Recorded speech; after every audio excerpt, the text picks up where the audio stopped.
मित्रांनो, आपण आज होम्स ऑफ ॲनिमल्स म्हणजे प्राण्यांची जी घरं आहेत त्या घरांना इंग्रजीमधून काय नाव आहे ते बघणार आहोत. कारण स्कॉलरशिप मध्ये तुम्हाला प्रश्न विचारला जातो की कोणता प्राणी कोणत्या घरामध्ये राहतो आणि त्या घराला काय म्हटलं जातं. आता इथे तुम्हाला हा पिक्चर कोणता दिसतोय? हॉर्स, बरोबर. मग हॉर्स कुठे राहतो? हॉर्स ज्या घरामध्ये राहतो त्याला स्टेबल म्हणतात. त्याला काय म्हणतात? स्टेबल. ओके. बियर ज्या घरामध्ये राहतो त्याला काय म्हणतात? डेन. जंगलामध्ये राहतो, जंगलामध्ये राहणारा तो डेन. बियर म्हणजे अस्वल.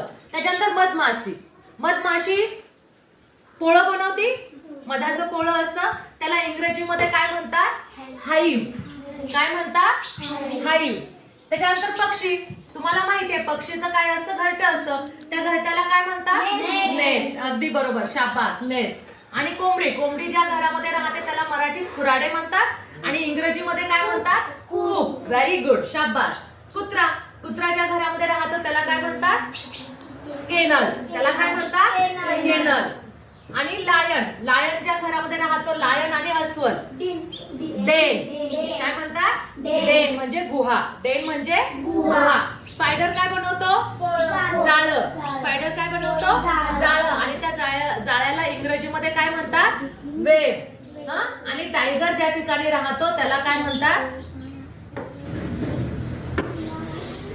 लायर. त्याला काय म्हणतात?